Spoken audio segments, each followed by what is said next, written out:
तो जोर से तो बोलो यार। हुजूर अपनी बीवी से अम्मी आयशा से पूछ रहे हैं, मैंने नमाज पढ़नी इजाजत है?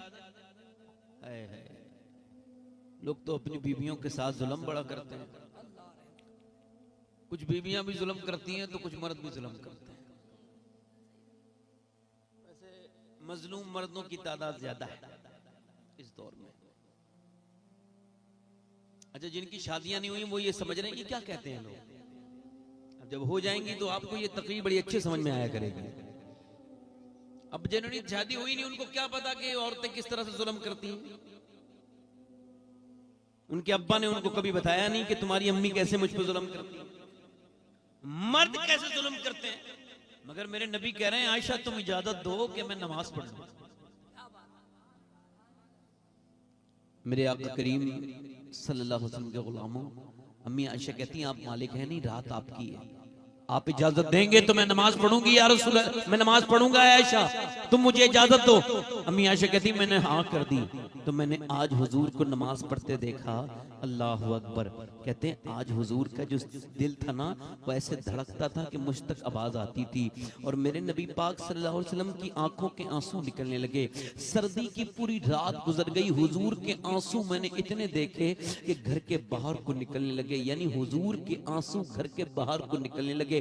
फरमाती मेरे इमाम कहते हैं आंखें रो रो के सुजाने वाले, यानी हुजूर अपनी उम्मत के लिए इतना रोते थे कि आंखें सूज जाती थी। आपने सूजी भी आंखें नहीं देखे होंगी, कोई एक बार रो ले, कोई दो बार रो ले, कोई तीन बार रो ले। मगर मेरे नबी पाक सल्लल्लाहु अलैहि वसल्लम के रोने का हाल ये था कि मेरा इमाम कहता है अल्लाह क्या जहन्नम अब भी न सर्द होगा, रो रो के मुस्तफा ने दरिया बहा दिए हैं। ये कोई आला हजरत मुबालगा नहीं करते, इतना रोए हैं मेरे हुजूर, मेरे सरकार इतना रोए हैं कि हुजूर के आंसू बाहर को निकल रहे हैं।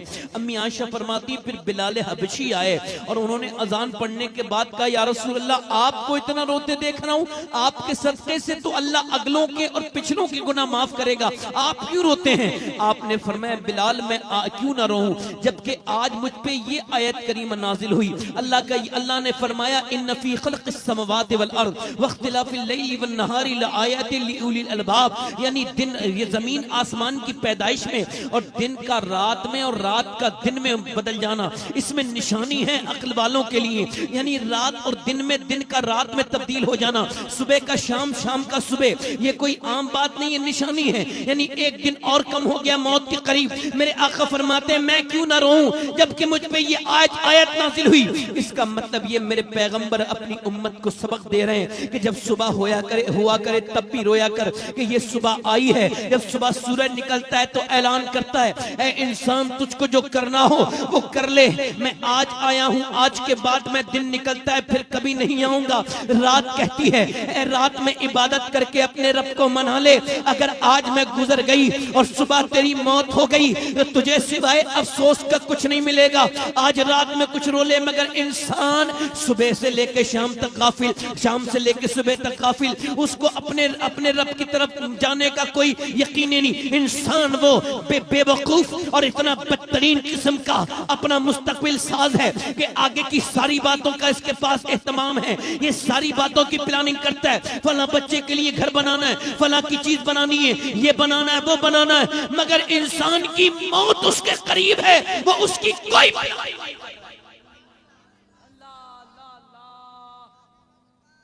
वो बड़ा मुस्तकबिल की बात करता है कि मुझे फ्यूचर प्लानिंग करता है, मगर ये प्लानिंग नहीं करता कि उसको मरना है। हालांकि फ्यूचर उसका आएगा नहीं आएगा पता नहीं, मौत जरूर आएगी, मौत उसकी जरूर आएगी। एक बहुत बड़े शेख गुजरे सिलसिले कादरिया के, उनका नाम है शेख अबू बकर शिबली। क्या नाम है बोलो, जल्दी बोलो क्या नाम है? बहरी शिबली शेले हक दुनिया के कुत्तों से बचा, एक अरक अब्दे वाहिद बेरिया के वास्ते, है ना? वही है ना? इनसे किसी ने पूछा आपकी बस्ती में पागल कितने हैं? क्या आंखें खोल के सुनो, कितने पागल हैं? तो आपने फरमाया पागलों की गिनती नहीं कर सकता, ज्यादा है। अकलमंद सुन लो मुझसे, उसके बाद पागल खुद डिक्लेयर हो जाएंगे। का हुजूर बताइए, पर मैं जब अजान होती है तो जितने नमाज में चले जाते हैं और जाके अल्लाह के सामने झुक जाते हैं वो सब अकलमंद हैं, बाकी सब पागल हैं।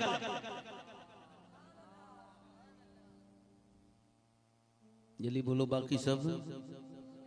बाकी सब जल्दी से बोलो जरा, बाकी सब पागल है। किसी ने जुनैद बगदादी से पूछा हुजूर बस्ती किधर है, बस्ती किधर है? आपने फरमाया देखो उधर जाओगे उधर बस्ती है। वो गया आके बोला आप बुजुर्ग हो, आपको झूठ नहीं बोलना चाहिए, उधर कब्रिस्तान है। और आपने फरमाया बस्ती है। आपने फरमाया बोल बस्ती किसे कहते हैं? बस्ती वो जगह होती है जो कभी उजड़े ना। तो जिस बस्ती को तू बस्ती समझता है वो तो हर 20-25 साल के बाद उजड़ जाती है। मैं इस कब्रिस्तान को बस्ती समझता हूँ, वहां के लोग भी इधर ही आते हैं, ये कभी उजड़ता नहीं। दिल लग रहा आप लोगों को? नहीं लग रहा? दिल लगा नहीं लग रहा है? बोलो। मैं क्या आपसे अर्ज कर रहा था, समझिए मेरी बात कि ये मौत हमारे इतने करीब है कि हम एक इंसान इतना कमजोर है कि वो 1 सेकंड भी अपनी मौत का नहीं रोक सकता। उसकी मौत उसके करीब है, और इतने करीब है, इतने करीब है, इतने करीब है मेरे भाइयों। और मौत कितनी सख्त है, बहुत सख्त है। ये सब बातें मैं आपसे कह रहा हूं क्योंकि मौत इंसान को नेक बनाती है। मौत की जो फिक्र करता है वो नेक बन जाता है। आपको देखें, आप देखें किसी भी कैंसर के मरीज को आप कभी कोई गुनाह करते नहीं देखेंगे, वो तौबा ही करेगा क्योंकि उसको पता चल गया उसको मरना है। हालांकि ऐसा भी हुआ है कैंसर के मरीज से पहले वो मर गया है जिसे कैंसर नहीं था, क्योंकि इसको तो कैंसर में 2-3 महीने लगते हैं। एक आदमी को एक्सीडेंट हुआ, मर गया, जो जिस हाल में मरेगा उसी हाल में उठाया जाएगा। जरा गौर कीजिए, मेरी बात पे तवज्जो कीजिए। जो जिस हाल में मरेगा उसी हाल में उठाया जाएगा। अब अगर कोई गाना गाते गाते मरेगा तो गाना गाते हुए उठाया जाएगा। अब कोई फिल्म देखते हुए मरेगा तो फिल्म देखता हुआ उठाया जाएगा। अल्लाह अकबर। हजरत सैयदना अबू बकर सिद्दीक के जमाने की बात है, एक जनाजा आया। उस जनाजे की नमाज जनाजा पढ़ने के लिए लोगों ने जब सफे लगाई तो देखा कब्र के अंदर वो जो मुर्दा है, मुर्दे के कफन के अंदर कोई हल्की हल्की जो है वो कोई जुम्बिश हो रही है, कफन हिल रहा है, उसका अंदर जो है ना उसके जो है वो हरकत हो रही है। आप गए, लोगों ने सहाबा इकराम आगे बढ़े, जाके देखा तो उसकी गर्दन पे एक सांप अटका हुआ था, और वो उसके मोटा मोटा सांप था और उसका खून चूसता था, उसके बार बार फन मारता था, जिसकी वजह से वो हरकत नजर आ रही थी। उनका डंडा लेकर के आओ, ये आफत कहां से आ गई, इसे हटाओ। सहाबा इकराम ने डंडा जब लेके उसको मारा तो वो इंसानी जबान में बोलने लगा, सांप। हज़रत अबू बकर सिद्दीक का जमाना था। कहा मुझे ना मारो, मैं अल्लाह के हुक्म से यहां और कयामत तक इसको ये सजा दूंगा। का क्यों? का ये 3 खताएं करता था। कितनी खताएं बोलो? 3 खताएं करता था। एक तो ये नमाज नहीं पढ़ता था, बेनमाजी था हुजूर। क्या था बोलो? बेनमाजी। आज मस्जिदें बड़ी खूबसूरत हैं मुसलमानों के यहाँ पर। लो हमसे टाइल के पैसे ले लो, मैं पत्थर लगवा दूंगा, मैं एसी लगवा दूंगा, मैं पंखे लगवा दूंगा। फख्र से कहते हैं मैंने मस्जिद में ये काम करा दिया, मैंने मस्जिद में ये डेकोरेशन करा दिया, मस्जिद में ये सजावट करा दिया। मदीने से आवाज आ रही है, ओ गाफिल इंसान, अल्लाह की मस्जिदें किसी टाइल और किसी पत्थर से नहीं सजती, अल्लाह की मस्जिदें नमाजियों के झुके हुए सर से।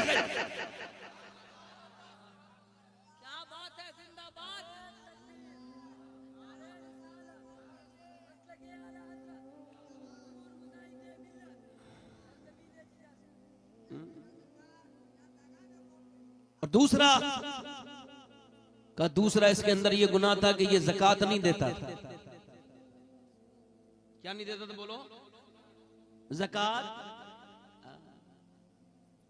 कुछ लोग कहते हैं फला मौलाना ज़कात खा गए, कुछ लोग ऐसे हैं जो अपनी ज़कात खुद ही खा गए, देते नहीं गए। तीसरा गुनाह उसके अंदर ये था कि वो दीन की बातें नहीं सुनता था, दुनिया के और शायरों के कलाम सुनता था, मगर इसको कुरान अच्छा नहीं लगता था। इसको कुरान अच्छा। अब जो जिस हाल में मरेगा उसी हाल में उठाया जाएगा। अल्लाह अकबर। एक लड़के को हमने देखा, उसका एक्सीडेंट हुआ था।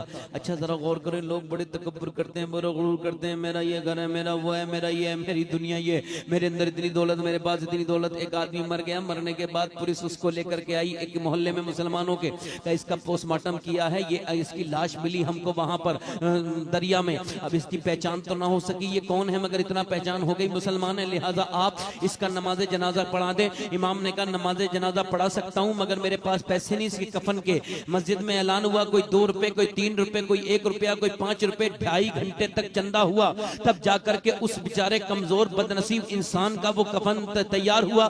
अब जब उसका जनाजा उठा, कोई रोया ही नहीं, कौन रोएगा, किसी को पता ही नहीं कौन है। उसका जनाजा जब हुआ तो इमाम ने नमाज पढ़ा दी, लोग कफन करके आ गए। 3 महीने के बाद पुलिस आई दोबारा और बोली इमाम साहब आपने जिसको लावारिस समझ के, जिसका चंदा करके मोहताजी में जिसका कफन बना दिया है ना, वो तकरीबन 3 से 4 करोड़ रुपए का मालिक था। उसके पास बड़े बड़े बागात थे, मगर जब मरा है तो ऐसा कम नसीब होके मरा है कि जिसकी लाश को कफन तक नहीं मिला, इसकी सूरत का निशान मिट गया। तभी तो मैं कहता हूं क्या पता मैं कहां मरूं, क्या पता आप कहां मरो, क्या पता मेरे लिए कोई कब्र का इंतजाम है भी कि नहीं है। क्योंकि हजरत सैयदना श्री शक्ति जुनैद बगदादी रज़ी अल्लाह तआला अन्हु के जो उस्ताद भी हैं, पीर भी हैं, उनके मामू भी हैं, वो कहते हैं उन्होंने मुझसे कहा ऐ मेरे जुनैद जब मैं मर जाऊं तो बगदाद के बाहर मुझको दफन करना। कहा हुजूर बगदाद में क्यों दफन ना करूं? कहा मैं इतना गुनहगार हूं, अगर मुझे जमीन ने न लिया, ऊपर को फेंक दिया तो मेरी रुसवाई हो जाएगी। मैं इस लायक नहीं हूं कि मुझे कब्र में दफन किया जाए,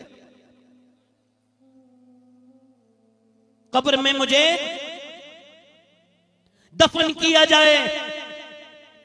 अब वो लड़का जब मरा, मैं जिसकी बात कर रहा हूं, तो उसका सर पे चढ़ गया, उसके सर पे चढ़ गई मोटरसाइकिल। अब जब बाइक उसके ऊपर चढ़, उसके मोटरसाइकिल पे था, उसके ऊपर ट्रक चढ़ गया, उसका पूरा सर खत्म हो गया, मगर कानों में उसके जो लीड लग रही थी वो भी निकल गई। मगर गाना उसका जब बज रहा था, जैसे पहले बज रहा था वैसी बज रहा था गाना। उसका लोगों ने बंद किया, मोबाइल को बंद किया। उसके बाद उसकी जब आईडी चेक करी तो उसका नाम मोहम्मद के नाम से था, और वो जब मरा है तो गाना सुनते मरा है। बताओ इसी हाल में अगर गाना सुनते सुनते ये मरा है, अब गाना सुनते सुनते उठे कयामत के दिन तो क्या होगा? जो गंदी तस्वीरें देख के रात को सो गया, जिसने अपनी आंखों को गंदा किया, वो जो ये समझता है आंखें उसी की हैं। नहीं नहीं मेरे भाई, ये आंखें अल्लाह की अमानत है तेरे ऊपर। पूछा गया ऐ अल्लाह तूने आंखें क्यों दी हैं? अल्लाह की रहमतों ने आवाज दी, मैंने अपना और अपने हबीब का दीदार कराने के लिए इंसान को आंखें दी, मगर इंसान ने अपनी आंखों में गंदी तस्वीरें देखी। कयामत के दिन अगर कुछ ना हुआ और यही आंखें कयामत के दिन कह देंगी मालिक तूने दिया तो था काबा देखने के लिए, माँ बाप का चेहरा देखने के लिए, मगर इसने तो गंदी तस्वीरें दिखाई, गंदी चीजें दिखाई।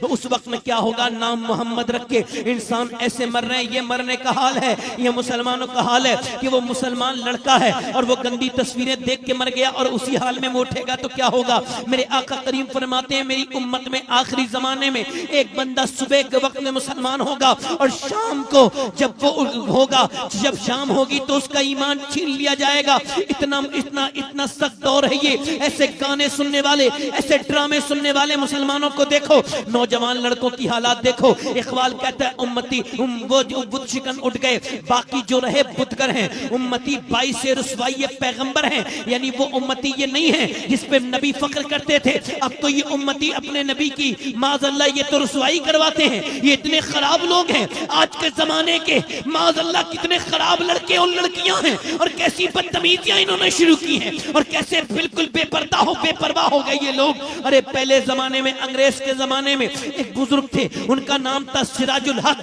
चिश्ती साबरी, बहुत बड़े बुजुर्ग भी थे, और एक अंग्रेजी अफसर भी थे। वो माल के ऊपर अफसर थे, मगर उन्होंने कभी कोई भी अपनी पूरी जिंदगी में उन्होंने कभी कोई हराम नहीं खाया, कोई उन्होंने जो है वो रिश्वत नहीं ली, और जो रिश्वत लेता नहीं है वो किसी और को भी लेने नहीं देता है। अपने नीचे के जितने लोग हैं, अब उसके नीचे के लोग परेशान हो गए कि यार ये कैसा नेक आदमी है, ना खाता है ना खाने देता है। तो पहले तो इनको लालच दिया, लालच में वो नहीं आए, तो फिर क्या किया? इनके खिलाफ प्रोपेगेंडा किया, इनके खिलाफ एक बहुत बड़ा इन्होंने जो है वो एक साजिश रची, इनके खिलाफ कुछ झूठे गवाह बना तैयार किए, और इनके खिलाफ अंग्रेजों की हुकूमत में एक बहुत बड़ी जो है वो एक इन्होंने दरखास्त दे दी, ये आपका जो एक सिराजुल हक है ये बड़ा चोर है, ये बहुत बड़ा गंदा इंसान है, इसने इतना धोखा किया, इतना माल हुकूमत का जाया कर दिया।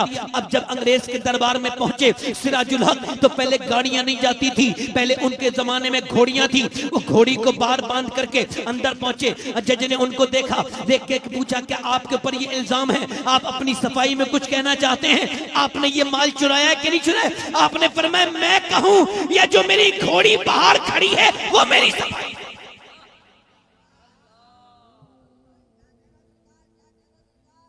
मेरी घोड़ी जो बाहर खड़ी है वो सफाई नहीं। आपकी घोड़ी कहाँ? अंग्रेज बोला बिल्कुल, आज तक मैंने इंसानों की सफाई सुनी, मैं घोड़ी की भी देखना चाहता हूँ, बुलाओ। घोड़ी अंदर लेके आया, सिराजुल हक चिश्ती अल्लाह के वली लेके आए। उसको क्या पता अंग्रेज को कि उसके सामने कौन खड़ा है।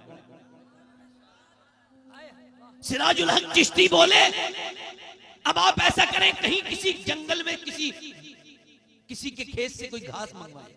मगर उसको पता नहीं होना चाहिए, उसकी बगैर मंजूरी की मंगवाई है। घास मंगवाई गई, घोड़ी के सामने रखी गई, घोड़ी ने सूंघ के पीछे हट गई।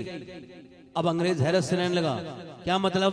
कहा हुजूर मेरी घोड़ी जो है ना ये भी नहीं खाती हराम का, इसको पता है ये इजाजत के बगैर है हराम का। वहां पे कुछ गैर मुस्लिम खड़े थे, वो जो इन्होंने इल्जाम लगाया था, बोले कहीं ऐसा ना हो अंग्रेज इसकी बात मान जाए। उन्होंने कहा हुजूर ये अपनी घोड़ी का पेट भरा के लाया होगा, अब यहाँ ड्रामा कर रहा है, यहाँ पे ये चाल चल रहा है। आपने जलाल में फरमाया ऐसा करो, घोड़ी ये जहां से लेके आया है, जिस खेत के जिस मालिक की ये घास है, उसको बुला के लेके आओ। वो मालिक आया, जब आया तो कहा या तो तू अपना पैसा माफ कर दे या अपना पैसा ले ले। उसने कहा क्यों? कहा मेरी घोड़ी तेरी पे बगैर इजाजत के ये घास खा नहीं रही है। उसने कहा मैं भी ये तमाशा देखूंगा, मैं भी पैसा नहीं लूंगा।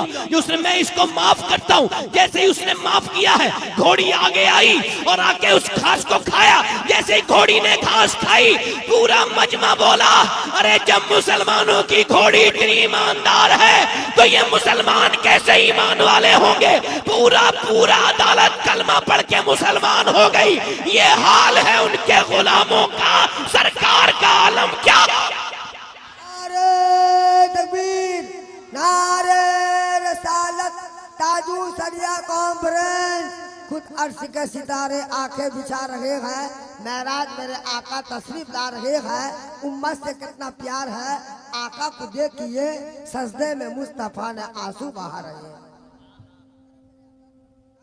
अरे हमारी घोड़ियों को देख के लोग ईमान लाते थे, जानवरों को देख करके। तो पहले के लोग कितने अच्छे थे और आज के जमाने के आज के जमाने के मुसलमान किस तरह के हैं आप सब देख रहे हैं। मैं आपको कुछ बताऊंगा नहीं। आज औरतों को, मेरी बहनों को भी परवाह नहीं है, ना भाइयों को परवाह है, ना अपने बच्चों की, ना अपनी आखिरत की, ना अपने बच्चों की आखिरत की। इंसान बस यूं ही चला जा रहा है, अपनी जिंदगी को बर्बाद किए जा रहा है। अच्छा, आजकल लोगों ने बड़ा मसला बनाया है, ये मैं अलग से कह रहा हूं, ये पैगाम मैं उन औरतों को भी दे दूं जिन्होंने अपने मर्दों के पैसे बड़े खराब किए कॉस्मेटिक पर, बड़े खराब किए मेकअप पर। अब तो शादी पहले होती थी ना, तो लोग नमाज पढ़ते थे, मियाँ बीवी दोनों, कहते हैं भाई हम आपस में बाद में मिलेंगे, चलो पहले रब से मिल लेते हैं। अब ऐसा नहीं करते, अब तो वो शादियों में 10-10 हजार का मेकअप खराब हो जाएगा ना। एक सहाबी की मदीने में शादी हुई, जब उसकी शादी हो गई, तवज्जो, उसने ऐसे टाइम पे निकाह किया कि जैसी मगरिब का असर में उसने या जोहर में निकाह कर लिया, मगर वो मगरिब ईशा की नमाज पढ़ने गया हुजूर की बारगाह में, तो भूल गया आज मेरी शादी हुई है। हुजूर की बारगाह में बैठा था, सरकार के जलवों में खोया हुआ था। मेरा इमाम कहता है तेरे कदमों में जो है गैर का मुंह क्या देखें। आप जरा आला हजरत को भी देखें, उनके अदब को भी देखें। आला हजरत ने हसीनों से जब हुजूर की बात मुकाबला करने की बात कही तो हुजूर के चेहरे का जिक्र नहीं किया, हुजूर के कदमों की बात कर रहे हैं। ये अदब है मेरे इमाम का। फरमाते हैं तेरे कदमों में जो है गैर का मुंह क्या देखें, और कौन नजरों पे चढ़े देख के तलवा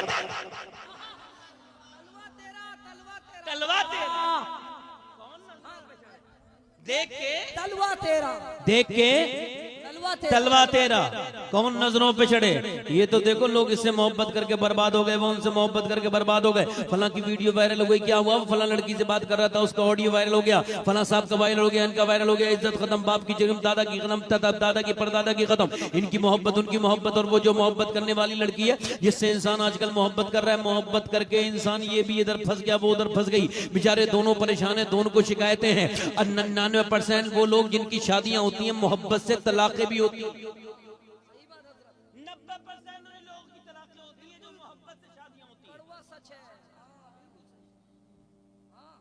ये कोई सिर्फ मुसलमानों का नहीं है, ये पूरी दुनिया का ये एक तजर्बा है, एक तहकीक है।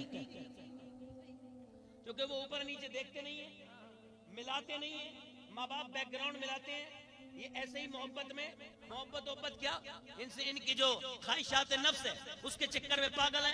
वो पागल इतने पागल है कि अब माँ को भी छोड़ दिया, अब्बा को भी छोड़ दिया, अम्मी को भी छोड़ दिया, घर वालों को भी छोड़ दिया, मगर फिर भी इंसान समझ रहा है कि मैं आसान, मगर आसान है नहीं। इधर हो गया, इधर उधर। अच्छा, इधर भी जब शादी हो गई, शादी के बाद वो भी परेशान है, ये भी परेशान है। आपको बताऊं मैं, एक आदमी पागल खाने में गया और उसने चेक करना था कितने तरीके के पागल होते हैं, तो उसने देखा एक आदमी अपना सर मार रहा था काय में, अपनी सलाखों में, और वो सर मारा था बैरक में, लैला लैला लैला लैला।